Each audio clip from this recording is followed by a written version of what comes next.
Hello students, myself Subhas. Today I am going to discuss NCERT Science Class 8, Lesson number 1, Crop Production and Management. So first of all, we have to understand the meanings of some basic terms like agriculture, crop production management, and its important. So first term is agriculture. So agriculture is a branch of science that deals with the crop production and rearing animals for human use. कि agriculture क्या है? Agriculture science की एक ऐसी branch है जो कि cultivation of crop मतलब क्या, फसलों के उत्पादन के लिए, फसल बोने के लिए, और पशुपालन रेयरिंग ऑफ एनिमल्स मतलब क्या, जानवरों को पालना। ठीक है, मतलब कि कुल मिला के शॉर्ट में ऐसे कह सकते हैं कि साइंस की एक ऐसी ब्रांच जिसमें क्रॉप कल्टीवेशन और रेयरिंग ऑफ एनिमल्स मतलब क्या, पशुपालन और कृषि उत्पादन, कृषि करना बताया जाता है। ठीक है, साइंस की इस ब्रांच को हम क्या कहते हैं? एग्रीकल्चर कहते हैं। एग्रीकल्चर में हम लोग बचपन से यही जानते हैं कि सिर्फ क्रॉप प्रोडक्शन होता है, पर एग्रीकल्चर में क्रॉप प्रोडक्शन के साथ साथ रेयरिंग ऑफ एनिमल्स मतलब क्या, पशुपालन या जानवरों को पालना भी इंक्लूड किया जाता है। Next term is crop. So crop क्या है? When a same kind of plant is grown on a large scale in a same field is known as crop. कि जब कोई एक ही तरह का पौधा बहुत बड़े संख्या में या ज़्यादा संख्या में किसी फील्ड में लगाया जाता है तो उसी को हम क्या कहते हैं? क्रॉप कहते हैं। सिंपल सा है, when a same kind of plant is grown on a large scale in a field is known as crop. कि जब भी कोई सेम टाइप के पौधे को क्या करें, हम लार्ज स्केल में किसी फील्ड में अगर लगाते हैं तो इसी को क्रॉप कहते हैं। For example crop of wheat, अगर हम क्रॉप ऑफ वीट कह रहे हैं तो एक फील्ड में सारे जो प्लांट होंगे वो वीट के ही प्लांट होंगे। अगर क्रॉप ऑफ कॉटन कह रहे हैं तो उस फील्ड में सारे प्लांट किसके होंगे? कॉटन प्लांट ही होंगे। सो क्रॉप हो गया, एग्रीकल्चर हो गया। क्रॉप प्रोडक्शन क्या होता है? Crop production, so crop production is a branch of agriculture which deals with the proper cultivation of plant. कि क्रॉप प्रोडक्शन क्या है? क्रॉप प्रोडक्शन एग्रीकल्चर की एक ऐसी ब्रांच है जिसमें क्या, कल्टीवेशन ऑफ प्लांट के पौधों को प्रॉपर तरीके से उगाना सिखाया जाता है। ठीक है, किस प्रकार हम मतलब क्या फसल तैयार कर सकते हैं, ये टेक्निक सिखाई जाती है किसमें? क्रॉप प्रोडक्शन में। Next topic is crop production management. यहाँ देखिए चैप्टर का नाम है क्रॉप प्रोडक्शन मैनेजमेंट। तो क्रॉप प्रोडक्शन क्या हो गया? क्रॉप प्रोडक्शन एग्रीकल्चर की एक ऐसी ब्रांच है जिसमें हम क्या, कल्टीवेशन ऑफ प्लांट सीखते हैं। नेक्स्ट क्रॉप प्रोडक्शन मैनेजमेंट क्या होगा? सो क्रॉप प्रोडक्शन मैनेजमेंट जो है इसमें भी सारी प्रोसेस इंक्लूड की जाती हैं। मतलब क्रॉप प्रोडक्शन मैनेजमेंट में सारी वो प्रोसेस इंक्लूड की जाती हैं जो इफेक्टिव कल्टीवेशन के लिए ज़रूरी है। मतलब जो हमारा कल्टीवेशन जो हम खेती कर रहे हैं वो इफेक्टिव हो, ठीक है, प्रभावी हो, उसके लिए जिन भी प्रोसेस को हम लोग क्या परफॉर्म करते हैं या जो प्रक्रियाएँ की जाती हैं उसी को हम लोग क्या कहते हैं? क्रॉप प्रोडक्शन मैनेजमेंट कहते हैं। मतलब क्रॉप प्रोडक्शन मैनेजमेंट एक तरह से इस प्रकार का मैनेजमेंट है कि उस मैनेजमेंट में क्या देखा जाता है? उस मैनेजमेंट में ये देखा जाता है कि किस प्रकार हम अपने कल्टीवेशन को इफेक्टिव बना सकते हैं। ठीक है, सो क्रॉप प्रोडक्शन मैनेजमेंट हो गया। क्रॉप पे से रिपीट कर देते हैं, when a same kind of plant is grown on a large scale in a same field is known as crop. जब कोई एक ही प्रकार का पौधा किसी फील्ड में बड़ी संख्या में लगाया जाता है तो उसको हम क्या कहते हैं? क्रॉप कहते हैं। अब क्रॉप प्रोडक्शन क्या है? क्रॉप प्रोडक्शन एग्रीकल्चर की एक ऐसी ब्रांच है जिसमें कल्टीवेशन सिखाया जाता है। ठीक है, अब क्रॉप प्रोडक्शन मैनेजमेंट क्या है? क्रॉप प्रोडक्शन मैनेजमेंट जो है इसमें भी सारी प्रोसेस इंक्लूड की जाती हैं जो एक इफेक्टिव कल्टीवेशन के लिए ज़रूरी हैं। अब अगर पूछता है इंपॉर्टेंस क्या है, क्रॉप प्रोडक्शन मैनेजमेंट का इंपॉर्टेंस क्या है, हम लोग क्यों इस मैनेजमेंट के तरीके को अपनाते हैं? ठीक है, तो ये बहुत ईजी है। To provide food for to all population. ठीक है, इतनी बड़ी जनसंख्या अपने देश की है तो सभी को फूड पहुंचाने के लिए, प्रोवाइड करने के लिए एक प्रॉपर मैनेजमेंट जरूरी है। ठीक है, अगर क्रॉप प्रोडक्शन मैनेजमेंट टेक्निक हम लोग नहीं अपनाएंगे, ठीक है, ठीक तरीके से खेती नहीं करेंगे तो अच्छी हमारी क्या प्रोडक्शन नहीं होगी। ठीक है, अगर फूड प्रोडक्शन अच्छा नहीं होगा तो सभी को कैसे फूड प्रोवाइड किया जाएगा? तो इतनी बड़ी जनसंख्या को फूड प्रोवाइड करने के लिए क्रॉप प्रोडक्शन मैनेजमेंट ज़रूरी है। मतलब क्या, ये एक एसेंशियल प्रोसेस है। ठीक है, किस लिए? To provide food to all the people. तो क्रॉप प्रोडक्शन मैनेजमेंट जो है ये ज़रूरी है ताकि हम पूरी अपनी जो जनसंख्या है उसको फूड प्रोवाइड ईजिली कर सकें। Next cropping system in India. ठीक है, इंडिया में क्रॉपिंग सिस्टम कैसा है, मतलब क्या इंडिया में जो क्रॉपिंग सीजन है वो किस तरह का है, हम किस पैटर्न को फॉलो करते हैं। तो इंडिया में जो क्रॉपिंग सिस्टम होता है उसको मेनली 3 पार्ट्स में क्लासिफाई किया गया है, ठीक है। कौन कौन से, खरीफ क्रॉप, रबी क्रॉप और जायद क्रॉप, ठीक है। खरीफ क्रॉप, रबी क्रॉप और जायद क्रॉप। अब एक एक करके समझते हैं। खरीफ क्रॉप क्या है, तो खरीफ क्रॉप ऐसी क्रॉप होती है जो मानसून सीजन में क्या सोन की जाती है, मानसून के सीजन में इसको क्या करते हैं, बोते हैं, और हार्वेस्ट होती है अक्टूबर नवंबर में, ठीक है। खरीफ क्रॉप क्या है, खरीफ क्रॉप ऐसी क्रॉप है जो जून जुलाई के मंथ में क्या सोन की जाती है, बोई जाती है, और हार्वेस्ट कब की जाती है, वो अक्टूबर नवंबर में हार्वेस्ट की जाती है, ठीक है। और इसके एग्जांपल में क्या जाएगा, खरीफ क्रॉप के एग्जांपल में जो राइस है, राइस, ठीक है, कॉटन, ये जो ऐसे क्रॉप हैं जो कि खरीफ क्रॉप में इंक्लूड की जाती है, ठीक है। सो खरीफ क्रॉप क्या क्या होती है, खरीफ क्रॉप ऐसी क्रॉप है जिसे हम लोग क्या जून जुलाई के मंथ में सोन करते हैं और हार्वेस्ट कब करते हैं, उसे अक्टूबर नवंबर में, ठीक है। तो लिखा कैसे जाएगा खरीफ क्रॉप को, such crop which sown in the month of June and July and harvested in the month of October and November is known as kharif crop. For example, rice and cotton. Next, rabi crop. So rabi crop क्या है, such crop which sown in the month of October and November and harvest in the month of March and April. कि ऐसी crop जो अक्टूबर नवंबर मतलब क्या ठंडी के मौसम में बोई जाए, जैसे कि जून जुलाई में थी बारिश के मौसम में बोई जाती है।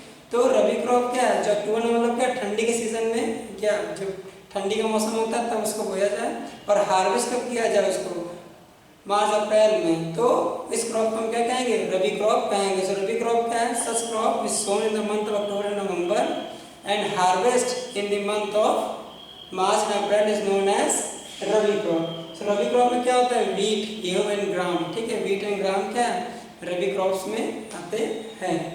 नेक्स्ट जायद क्रॉप क्या है, ठीक है, जायद क्रॉप। सो जायद क्रॉप क्या होता है, तो ऐसी क्रॉप जो रबी और खरीफ क्रॉप के बीच में, ठीक है, बोई जाए। मतलब कि देखो रबी क्रॉप और खरीफ क्रॉप के बीच में, देखो रबी क्रॉप जो आती हार्वेस्ट की जाती है मार्च अप्रैल में, और खरीफ क्रॉप का सोन सीजन कौन सा है, जून जुलाई। तो ये मार्च से जुलाई के बीच का एक समय है ना, गैप है ना, अप्रैल मई जून, ये जो बीच में गैप है, इस गैप में जो फसलें बोई जाती है उसको हम क्या कहते हैं, जायद क्रॉप कहते हैं, ठीक है। जायद क्रॉप का ककम्बर जो वाटरमेलन तरबूज इस समय आता है मार्केट में, तो ये किसका एग्जांपल है, ये किस क्रॉप से रिलेटेड है, तो जायद क्रॉप से रिलेटेड है। तो जायद क्रॉप क्या होता है, such crop which sown between the intermediate section of kharif and rabi crop is known as zaid crop. कि ऐसी क्रॉप या ऐसी फसल जो रबी और खरीफ क्रॉप के बीच के इंटरमीडिएट सेक्शन में सोन की जाती है और हार्वेस्ट की जाती है, उस क्रॉप को हम क्या कहते हैं, जायद क्रॉप कहते हैं। नेक्स्ट एग्रीकल्चरल प्रैक्टिसेस, ठीक है। नेक्स्ट हेडिंग क्या है, नेक्स्ट टॉपिक एग्रीकल्चरल प्रैक्टिसेस। अच्छा एक चीज आपको ये बता दें, यहाँ जो भी हेडिंग्स लिखी गई हैं ये आपके एनसीईआरटी बुक से ली गई है। आपके जो एनसीईआरटी बुक का लेसन नंबर 1 है उसकी सारी इंपॉर्टेंट हेडिंग्स जो है यहाँ पर ली गई है, मतलब कोई भी हेडिंग उसको छोड़ा नहीं गया है, 1 बाय 1 सारी हेडिंग को एक्सप्लेन किया जाएगा। सो एग्रीकल्चरल प्रैक्टिसेस क्या है, अब देखिए एग्रीकल्चर क्या मतलब क्या, कृषि करना, ठीक है, बताया, और पशुपालन करना। तो एग्रीकल्चर जो होती है मतलब क्या एक बहुत ही लॉन्ग एक प्रोसेस है, ठीक है। सो एग्रीकल्चर प्रैक्टिसेस क्या होती हैं, एक बेटर क्रॉप प्रोडक्शन के लिए, ठीक है, एक बेटर क्रॉप प्रोडक्शन के लिए हमें बहुत सी प्रोसेस कंप्लीट करनी पड़ती हैं। तो वो सारी प्रोसेस क्या होती हैं, एग्रीकल्चर प्रैक्टिसेस कहलाती हैं। नॉर्मली जैसे अगर आप सोचो कि आपको क्या गेहूँ बोना या वीट सोन करना है, तो क्या डायरेक्ट आप वीट के सीड्स को फील्ड में डाल दोगे, नहीं, इसमें बहुत कई प्रोसेस करनी पड़ती है, मतलब क्या बहुत लंबी प्रोसेस है, ठीक है। कई छोटी प्रोसेस कंप्लीट करने के बाद आपको एक बेटर क्रॉप मिलती है, और क्रॉप प्रोडक्शन जो होता है आपका बेटर कब होगा, जब कई छोटे मतलब क्या 1 बाय 1 कई प्रोसेस आप कंप्लीट करोगे तब, ठीक है। तो एग्रीकल्चर प्रैक्टिसेस क्या है, the various activities perform by a farmer for better crop production is known as agricultural practices, ठीक है।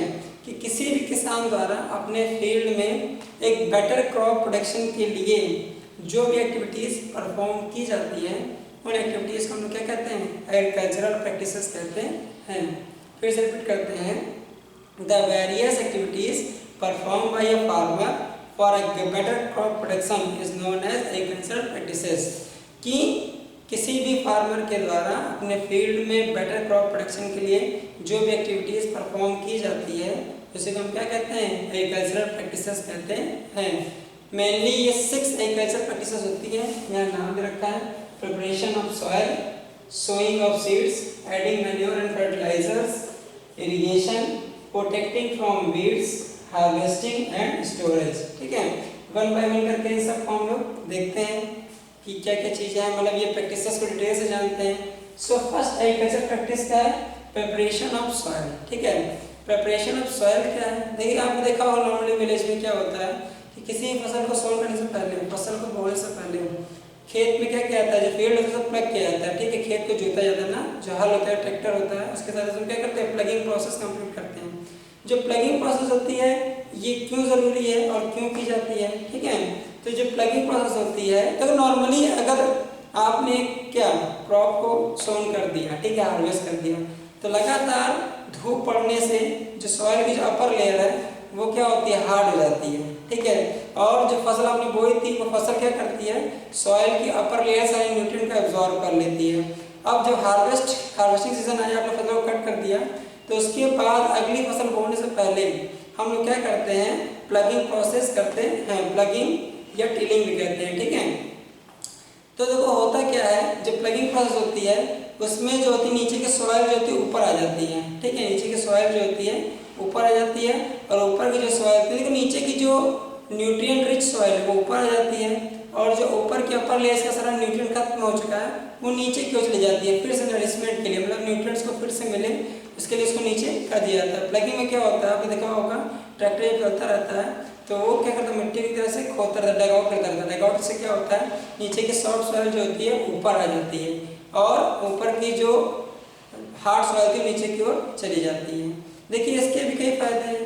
जो प्लगिंग प्रोसेस से क्या किया, आपने डैगआउट किया, ठीक है, तो जो नीचे की सॉफ्ट सॉइल थी वो ऊपर आ गई, जो नीचे की सॉइल थी उसमें न्यूट्रिएंट जो था वो ज़्यादा मात्रा में था, अब वो सॉइल ऊपर आ गई है। ठीक है, और दूसरा फायदा ये होता है कि जब आपने प्लगिंग प्रोसेस कर दी तो सॉइल पार्टिकल जो बहुत हार्ड हो चुके होते हैं, ठीक है, लगातार पानी और धूप की वजह से उनके बीच गैप बहुत कम रहता है। तो प्लगिंग प्रोसेस की वजह से सॉइल पार्टिकल्स के बीच क्या होता है, गैप बढ़ जाता है। ठीक है, अगर गैप बढ़ जाएगा तो एयर जो होगी वो इजली क्या ट्रैप कर हो सकती है, मतलब जो सॉइल पार्टिकल्स हैं उनके बीच प्रेजेंट गैप में एयर आसानी से फिल हो सकती है। देखो जैसे हमें एयर की रिक्वायरमेंट है वैसे पौधों को भी रिक्वायरमेंट होती है, क्योंकि एयर में सबसे ज़्यादा कौन सी गैस प्रेजेंट है, नाइट्रोजन, 78% ना। तो इस नाइट्रोजन गैस की रिक्वायरमेंट प्लांट्स को भी होती है। तो अगर ये देखो प्लांट डायरेक्टली जैसे कि कार्बन डाइऑक्साइड को एटमॉस्फेयर से एब्जॉर्ब कर लेते हैं ना, पर वो नाइट्रोजन को नहीं कर सकते हैं। ठीक है, नाइट्रोजन को नहीं कर सकते हैं, वो नाइट्रोजन को पत्तियों द्वारा, स्टोमेटा द्वारा डायरेक्टली एब्जॉर्ब नहीं कर सकते हैं। ठीक है, वो रूट्स के द्वारा ही करते हैं। और पौधे की रूट्स कहाँ पर होती है, मिट्टी के अंदर ही तो होती है ना, तो मिट्टी के अंदर मतलब दबी हुई रहती है। तो अगर वहाँ जो मिट्टी के अंदर जो साथ दबा हुआ रूट है, अगर वहाँ पे सॉइल पार्टिकल्स के बीच गैप नहीं होगा तो उसमें एयर फिल नहीं होगी, एयर फिल नहीं होगी तो फिर नाइट्रोजन को एब्जॉर्ब कैसे करेगा। ठीक है, क्लास 7 में भी आपको बताया गया है कि नाइट्रोजन फिक्सेशन एक प्रोसेस होती है, थोड़ा इसको डिटेल से जान लेते हैं। देखिए जैसे प्लांट को सभी न्यूट्रिएंट की आवश्यकता है तो प्लांट अपना फूड प्रिपेयर करता है फोटोसिंथेसिस प्रोसेस के द्वारा। ठीक है, तो प्लांट को जैसे अपना फूड प्रिपेयर कर लिया, उस फूड के अलावा कुछ मिनरल्स, मतलब क्या, जैसे ये नाइट्रोजन गैस है, ठीक है, इसके अलावा कोई मिनरल्स इनकी रिक्वायरमेंट होती है, तो प्लांट नाइट्रोजन को डायरेक्टली एब्जॉर्ब नहीं कर सकता है। तो होता क्या है कि कुछ स्पेशल प्लांट्स, सारे प्लांट्स में नहीं, कुछ स्पेशल प्लांट्स होते हैं, इनकी जो जड़ें होती हैं, ठीक है, उनमें गांठें पाई जाती हैं, लेग्यूम्स कहते हैं। ठीक है, जो जड़ें हैं उनमें क्या गांठ पाई जाती है, उस गांठ में लेग्यूम्स कहते हैं, और जिन पौधों में ये प्रेजेंट होते हैं लेग्यूमिनस प्लांट कहा जाता है। तो लेग्यूमिनस प्लांट में एक स्पेशल बैक्टीरिया और उसको राइजोबियम बैक्टीरिया कहते हैं। ठीक है, राइजोबियम बैक्टीरिया क्या करता है, सॉइल पार्टिकल्स के प्रेजेंट एयर में से जो नाइट्रोजन है उस नाइट्रोजन को सिंपल फॉर्म में कन्वर्ट कर देता है ताकि पौधे उसे, ये पौधे की जड़ें से एब्जॉर्ब कर लें। ठीक है, मतलब कि डायरेक्ट जो जिस फॉर्म में नाइट्रोजन प्रेजेंट है उस फॉर्म में प्लांट से एब्जॉर्ब नहीं कर सकते हैं। तो लेग्यूमिनस प्लांट की जड़ों में प्रेजेंट बैक्टीरिया क्या होता है, उस मतलब एयर में प्रेजेंट नाइट्रोजन को कॉम्प्लेक्स सिंपल फॉर्म में कन्वर्ट कर देता है ताकि प्लांट के रूट्स को इजीली एब्जॉर्ब कर सके। ठीक है, तो अगर सॉइल लूज नहीं होगी तो सॉइल पार्टिकल्स के बीच एयर नहीं होगी, अगर सॉइल पार्टिकल्स के बीच एयर नहीं होगी तो उसमें नाइट्रोजन नहीं पास होगी, नाइट्रोजन नहीं पास होगी तो प्लांट प्रॉपर्ली ग्रोथ नहीं कर पाएगा। इसलिए प्लगिंग प्रोसेस से क्या होता है, जब सॉइल लूज होती है तो उसके पार्टिकल्स के बीच एयर भी फिल हो जाती है। ठीक है, ये दूसरा फायदा हो गया। पहला तो आपको बताया, पहला फायदा क्या था प्लगिंग का कि नीचे की न्यूट्रिशन वाली जो न्यूट्रिएंट रिच सॉइल है ऊपर आ जाती है। और दूसरा फायदा क्या था कि सॉइल लूज होने की वजह से सॉइल पार्टिकल्स के बीच एयर फिल हो जाती है। एक और बेनिफिट है इसका, एक और बेनिफिट क्या है कि अगर सॉइल सॉफ्ट होगी, देखिए आपने जब प्लगिंग प्रोसेस करते हैं मिट्टी बहुत सॉफ्ट हो जाती है। अभी देखिए जो खेत रेडली मतलब क्या तुरंत अगर प्लग किया गया आप इसके अंदर जाएंगे तो आपके पैर काफी धंस जाएंगे, बहुत सॉफ्ट हो जाती है सॉइल, ऊपर की जो लेयर होती है बहुत सॉफ्ट हो जाती है। तो अगर ये सॉफ्ट होने का फायदा क्या है, अगर आप बीजों को बोएंगे, सीड सोन करेंगे, तो अगर मिट्टी सॉफ्ट होगी तो बीज उस मिट्टी को क्या करेगा, कट करके ऊपर आ जाएगा। जैसे यहाँ देखिए अगर ये सॉइल है, ठीक है, सपोज करिए यहाँ पे आपने छोटा सा सीड बो दिया, ठीक है, तो जो इसका जो बेबी प्लांट होता है वो सॉफ्ट होता है। अगर मिट्टी सॉफ्ट होगी ऊपर की, ठीक है, अगर मिट्टी बहुत सॉफ्ट होगी तभी ये बेबी प्लांट जो होगा उस मिट्टी को क्या करेगा, टीयर करके ऊपर क्यों निकल पाएगा ना। अगर मिट्टी हार्ड होगी तो ये बेबी प्लांट जो होगा इस मिट्टी को क्या पेड़ से नहीं कर पाएगा, है ना, मतलब क्या भेद करके ऊपर नहीं आ पाएगा। तो मिट्टी सॉफ्ट होने का फायदा ये भी होता है कि जो बेबी प्लांट होता है वो इजिली क्या होता है, इजिली ग्रो कर जाता है। ठीक है, तो ये तीसरा बेनिफिट था। इसलिए प्लगिंग प्रोसेस क्या होती है, बहुत ज़रूरी होती है। तो प्लगिंग प्रोसेस के दौरान मिट्टी को तैयार करने को हम क्या कहते हैं, प्रिपरेशन ऑफ सॉइल कहते हैं। ठीक है, तो ये समझ में आया ना प्रिपरेशन ऑफ सॉइल क्यों जरूरी है। अब देखते हैं सोइंग, ठीक है, या फिर कह सकते हैं सोइंग ऑफ सीड, बीजों को बोना। तो ये भी एक बहुत इंपॉर्टेंट स्टेप होता है, ठीक है, क्रॉप प्रोडक्शन के लिए ये बहुत ही इंपॉर्टेंट स्टेप है। अब देखो अगर आप अच्छे बीज बोगे, ठीक है, अच्छे सीड सेलेक्ट करके सोन करोगे तभी अच्छी आपकी फसल होगी। ठीक है, तो seed sowing sowing of seed से पहले सिलेक्शन ऑफ सीड होता है। हम सीड सिलेक्ट करते हैं, हेल्दी सीड्स को ही लेते हैं, ठीक है, जो हेल्दी सीड्स हैं उन्हीं को सिलेक्ट करते हैं। अब किस तरह हम सिलेक्ट कर सकते हैं, हेल्दी सीड कैसे सिलेक्ट करेंगे, ठीक है, इसके लिए क्या किया जाता है, सीड्स को पानी में डिप कर दिया जाता है। ठीक है, जो बीज बोने उसको पानी में भिगो दिया जाता है। जब हम पानी में सीड्स को डाल देते हैं, डिप कर देते हैं, तो उससे देखिए जो कुछ छोटे से इंसेक्ट्स होते हैं, ठीक है, ये माइक्रोब्स होते हैं जो बीज को अंदर से खोखला कर देते हैं। ठीक है, मतलब उसके मतलब बाहर से दिखता है डलती है पर अंदर से उसको डैमेज कर देते हैं। तो अगर हम बीजों को बोने से पहले पानी में भिगो देते हैं, जो डैमेज सीड होते हैं वो पानी में तैर कर ऊपर की ओर आ जाते हैं। ठीक है, क्या होते हैं, पानी में तैर करके ऊपर की ओर आ जाते हैं। तो जो सीड पानी में भिगोने पर ऊपर की ओर आ जाते हैं वो डैमेज सीड या अनहेल्दी सीड होते हैं। तो उन अनहेल्दी सीड्स क्या करते हैं, सेपरेट कर देते हैं। इस प्रकार जो नीचे डिप थे, जो भारी सीड थे, वो हेल्दी सीड्स होते हैं, तो उनको निकाल के हम सिलेक्ट करते हैं, उन्हीं को हम क्या करते हैं, सोन करते हैं। ठीक है, और ये हो गया सिलेक्शन। ठीक है, सोइंग करते वक्त बीजों को बोते वक्त हम ध्यान कर देते हैं कि किसी भी दो सीड्स को, अगर हम देखिए यहाँ पर आपस में एक सीड और यहाँ पर डाल दें तो ये दोनों सीड आपस में कॉम्पिटिशन करेंगे। ठीक है, न्यूट्रिशन के लिए, एयर के लिए, कई चीज़ों के लिए आपस में कॉम्पिटिशन करेंगे। तो बीजों को बोते वक्त हमें ये भी ध्यान देना चाहिए कि इनके बीच क्या एक प्रॉपर डिस्टेंस हो, ताकि इनमें आपस में कंपटीशन रहता तो है, कंपटीशन पर कम रहेगा। ठीक है, इनको अपना न्यूट्रिएंट मिलता रहेगा, इसे अपना न्यूट्रिएंट मिलता रहेगा। अगर बगल रहेंगे तो एक दूसरे से कंपटीशन करते रहेंगे। तो इस कंपटीशन को कम करने के लिए हमें क्या प्रॉपर दूरी पर सीड को बोना चाहिए। ठीक है, और एक ये भी चीज़ है कि एक प्रॉपर डेप्थ में, ठीक है, एक प्रॉपर डेप्थ में, मान लीजिए सॉइल थी, आपने यहाँ सीड को बो दिया, बेबी प्लांट निकल आया, आपने ज़्यादा गहराई में यहाँ पर अगर सीड को सोन कर दिया तो ये बेबी प्लांट ग्रो ही नहीं कर पाएगा। तो हमें एक प्रॉपर डेप्थ में भी ध्यान देना चाहिए। सीड अगर हम सोन कर रहे हैं, बीजों को बो रहे हैं, तो एक प्रॉपर डेप्थ में बोएं और एक प्रॉपर गैप में बोएं। ठीक है, ये सोन करें। ठीक है, तो ये जो sowing and selection of seeds, ये एक इम्पॉर्टेंट स्टेप होता है।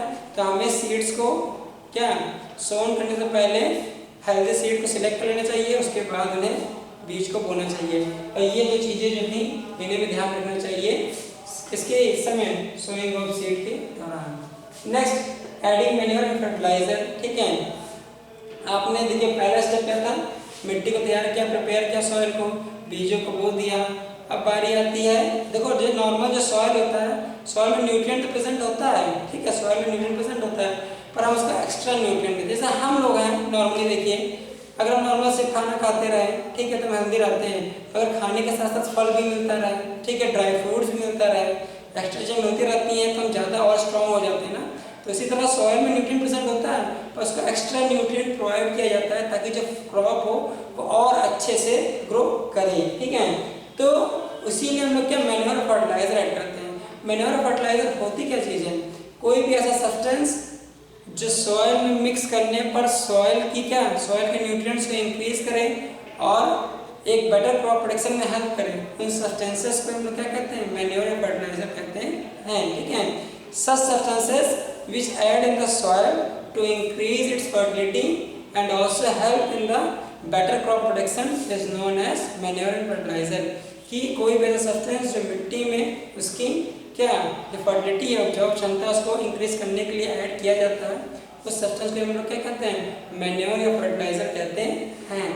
तो अगर आपने बीजों को बो दिया, उसके बाद मिट्टी में क्या करते हैं? मैन्योर या फर्टिलाइजर ऐड करते हैं ताकि हमारी जो क्रॉप प्रोडक्शन है वो और अच्छी हो सके, हमारे जो क्रॉप है उसको न्यूट्रिएंट अच्छी मात्रा में मिल सके, ताकि वो एक तरह से क्या फुली मैच्योर्ड हो और उसमें कोई कमी ना हो, डिसीज फ्री भी रहे। इसको मैन्योर और फर्टिलाइजर में डिफरेंस पूछा जाता है, तो डिफरेंस सुन लीजिए कि मैन्योर, इसको एग्जाम में पूछा गया कि मैन्योर और फर्टिलाइजर में डिफरेंस क्या होता है। तो देखिए नॉर्मल का डिफरेंस है। मैन्योर जो होता है ये ऑर्गेनिक होता है। मैन्योर क्या है? मैन्योर ऑर्गेनिक चीज है, मतलब क्या कि नेचुरल प्लांट से, ठीक है, या प्लांट प्रोडक्ट के डिकम्पोजिशन से फॉर्म होता है। फर्टिलाइजर जो होता है ये इनऑर्गेनिक चीज होता है, ठीक है। फर्टिलाइजर क्या है? इनऑर्गेनिक चीज है, मतलब क्या है इसमें कोई लिविंग थिंग से प्रिपेयर नहीं किया जाता है, केमिकल से प्रिपेयर किया जाता है। और ऑर्गेनिक, हाँ मैन्योर हो गया, ये ऑर्गेनिक था, ये इनऑर्गेनिक हो गया। ये जो होता है ये नेचुरली प्रिपेयर होता है, ये जो है फैक्ट्रीज में प्रिपेयर किया जाता है, ठीक है। मतलब मैन्योर जो होता है ये नेचुरली प्रिपेयर होता है अपने आप, और फर्टिलाइजर को हम क्या करते हैं? फर्टिलाइजर को फैक्ट्री में प्रोड्यूस करते हैं। मैन्योर में जो होता है न्यूट्रिएंट जो होता है, न्यूट्रिएंट ये लेस अमाउंट में होता है, ठीक है। न्यूट्रिएंट जो है न्यूट्रिएंट लेस अमाउंट में होता है, मतलब क्या कम मात्रा में प्रेजेंट होता है। और फर्टिलाइजर में जो होता है न्यूट्रिएंट जो होता है ज्यादा मात्रा में, न्यूट्रिएंट रिच होता है। फर्टिलाइजर में न्यूट्रिएंट ज्यादा मात्रा में प्रेजेंट होता है और इसमें क्या होता है? न्यूट्रिएंट लेस अमाउंट में, कम मात्रा में होता है, ठीक है। और ये केमिकली प्रिपेयर किया जाता है, इसलिए क्या फर्टिलाइजर क्या होता है? हार्मफुल होता है। और मैन्योर जो है नेचुरली प्रिपेयर होता है, इसलिए ये हमारे क्या हेल्थ के लिए हार्मफुल नहीं होता है। तो कुछ बेसिक डिफरेंस है, इसको ध्यान दीजिएगा। तो एग्रीकल्चर प्रैक्टिसेस में हम लोग कहाँ पर आ गए? प्रिपरेशन ऑफ सॉइल देख लिया क्या होता है, selection and sowing of seed क्या होता है ये भी देख लिया, एडिंग मैन्योर एंड फर्टिलाइजर भी पता चल गया क्या होता है। मैन्योर फर्टिलाइजर को हम लोग क्यों ऐड करते हैं? ताकि सॉइल की फर्टिलिटी इंक्रीज हो सके और हमारी जो क्रॉप है वो प्रॉपरली मैच्योर हो सके और हेल्दी रह सके। Next irrigation. इरिगेशन क्या होता है? Irrigation is a process by which we provide water to the crops. Irrigation क्या है? एक ऐसी प्रक्रिया जिसके द्वारा हम लोग क्या फसलों में पानी पहुंचाते हैं, उस प्रोसेस को हम क्या कहते हैं? इरिगेशन कहते हैं। तो इरिगेशन प्रोसेस के द्वारा क्या करते हैं? प्लांट को वाटर सप्लाई करते हैं। अब कई मेथड्स होते हैं इरिगेशन के, जैसे बहुत पहले समय जो होता था वो क्या कुएं से पानी निकाल के, जो ट्यूबवेल सिस्टम था, ठीक है, या कुएं द्वारा पानी निकालते थे, पुली सिस्टम था, कई अलग अलग सिस्टम इंडिया में अपनाए जाते थे बहुत पहले के समय से। अभी भी होता है, क्या होगा क्या नहर बना दी जाती है ना, तालाब से पानी से नहर बना के खेतों तक पहुंचाया जाता है, ठीक है। पर धीरे धीरे चीज़ें क्या एडवांस हो रही हैं, नई टेक्निक्स को इस्तेमाल किया जाता है, ठीक है। तो जो पुली सिस्टम चेन सिस्टम पहले था उसको ना अपना करके प्रेजेंट टाइम में जो साइंटिफिक मेथड है इरिगेशन का वो अपनाया जाता है, ठीक है। साइंटिफिक मेथड अपनाने से क्या, साइंटिफिक मेथड अपनाने से कई फायदे होते हैं। वो फायदे क्या है कि इससे जो पानी होता है वेस्ट भी नहीं होता है और प्रॉपरली प्लांट्स को पानी पहुंच जाता है सही प्लांट को, ठीक है। अब इसमें एग्जाम में जो क्वेश्चन पूछा जाता है वो क्वेश्चन इस तरह पूछा जाता है कि ऐसे कोई दो मेथड बताइए जो कि क्या पानी की वेस्टेज को रोकें, ठीक है। तो दो जो मॉडर्न मेथड है, एक होता है स्प्रिंकलर सिस्टम, ठीक है, एक क्या होता है स्प्रिंकलर सिस्टम होता है और दूसरा जो है ड्रिप इरिगेशन कहते हैं, ठीक है, ड्रिप इरिगेशन। देखिए स्प्रिंकलर सिस्टम में क्या होता है, स्प्रिंकलर सिस्टम में फील्ड में क्या पाइप बिछा दी जाती है, उसमें बीच बीच में कुछ जगहों पे स्प्रिंकलर मतलब क्या, जब फुहारा होता है ऐसे शावर हम लोग क्या शावर लेते हैं बाथरूम में होते हैं ना, उसी तरह का स्प्रिंकलर सिस्टम में क्या छोटे शावर टाइप के डिवाइस लगे होते हैं। ये क्या होते हैं, ये घूमते रहते हैं, घूमने से क्या होता है पानी जो है चारों तरफ फैलता रहता है। ऐसे दूरी दूरी पर मतलब एक ही पाइप में कुछ दूरी पर क्या करते हैं, ऐसे बहुत से शावर टाइप डिवाइस लगा फिट कर दिए जाते हैं, जिससे पानी का वो निकलता रहता है और एक सर्कुलर फॉर्म में एक एरिया कवर करता है, इससे पानी सभी जगहों तक पहुंचता रहता है। इसका आप अपने आसपास पार्क में देख सकते हैं, पार्क में इस टेक्निक का इस्तेमाल किया जाता है। जो पार्क में घास होती है उसको पानी देने के लिए हम देसी सिस्टम को अपनाते हैं। ठीक है, क्या करते हैं, छोटे डिवाइस लगा देते हैं, ठीक है, स्प्रिंकलर फॉर्म में, और वो क्या होता है, ये डिवाइस जो होते हैं जब पानी को यहाँ से मेन सप्लाई से ऑन किया जाता है तो ये शावर टाइप की डिवाइस थी, इसमें से पानी क्या होता है सर्कुलर फॉर्म में घूमकर निकलता रहता है और एक एरिया कवर करता है। ठीक है, ये हो गया स्प्रिंकलर सिस्टम। तो स्प्रिंकलर सिस्टम जो होता है ये कैसा सिस्टम है, इससे पानी की बचत भी होती है।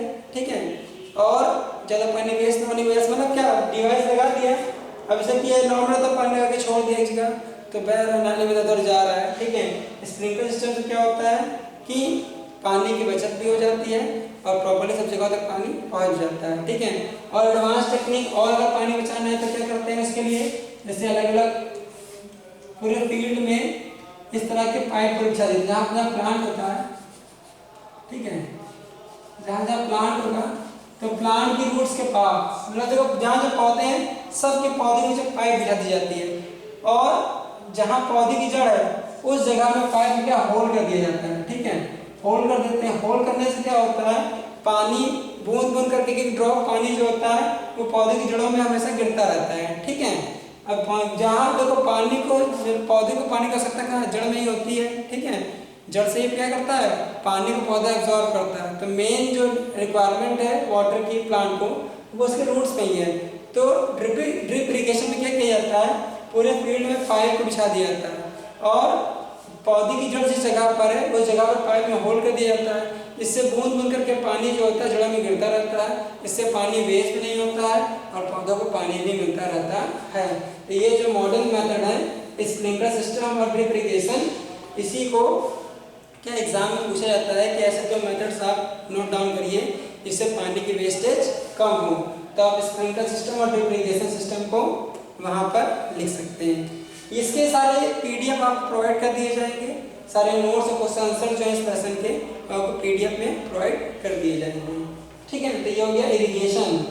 Next protecting from weeds. ठीक है, अगला टॉपिक क्या है, प्रोटेक्टिंग फ्रॉम वीड्स। ठीक है, तो अभी तक एग्रीकल्चर प्रैक्टिस में क्या क्या सीख लिया हमने, प्रिपरेशन ऑफ सॉइल देखा, sowing and selection of seed देखा, एडिंग मैन्योर फर्टिलाइजर देखा, उसके बाद इरिगेशन।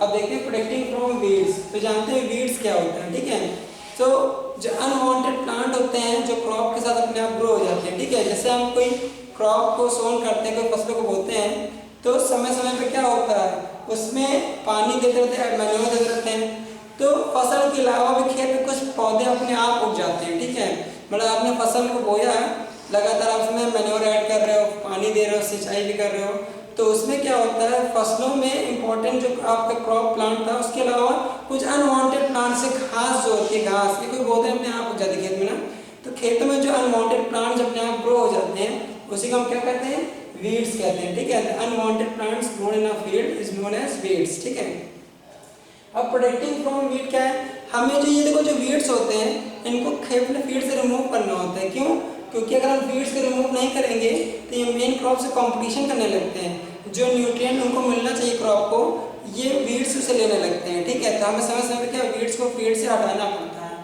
ठीक है, तो इसके लिए कई मेथड होते हैं, एक केमिकल मेथड होता है, एक मैनुअल मेथड होता है।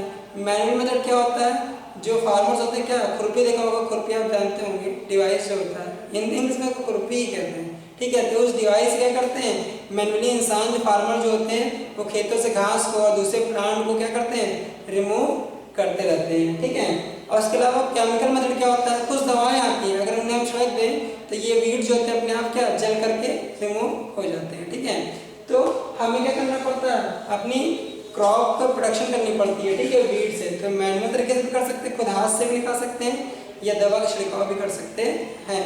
इसके अलावा जो हमारी फसलें हैं, ठीक है, जो हमारी फसलें हैं उनको कई प्रकार के कीड़े मकोड़े से बचाना पड़ता है, माइक्रोब से बचाना पड़ता है। ठीक है, तो हम लोग क्या समय समय पे अपनी फसलों पे केमिकल्स या पेस्टिसाइड का छिड़काव भी करते रहते हैं ना। सुना होगा, देखा होगा आपने, फार्मर्स क्या करते हैं, जो फसल होती है उसमें कीड़े ना लगे उसको दवा भी छिड़कते हैं। जो दवा का छिड़काव किया जाता है वो भी क्या फसलों को बचाने के लिए होता है, ताकि जो इंसेक्ट या माइक्रो ऑर्गेनिज्म फसलों को बर्बाद ना कर सके। नेक्स्ट क्या है, हार्वेस्टिंग। तो हार्वेस्टिंग भी एक इम्पॉर्टेंट टाइम होता है। अब देखिए किसान ने इतनी मेहनत करी, सॉइल प्रिपेयर किया, बीजों को चुना, सीड सिलेक्शन किया, सोन किया, मैन्योर ऐड किया, इरिगेशन सिंचाई की, ठीक है, और अपनी फसलों को बचाया। और सबसे इम्पोर्टेंट टाइम होता है हार्वेस्ट करना, काटना, ठीक है। तो द कटिंग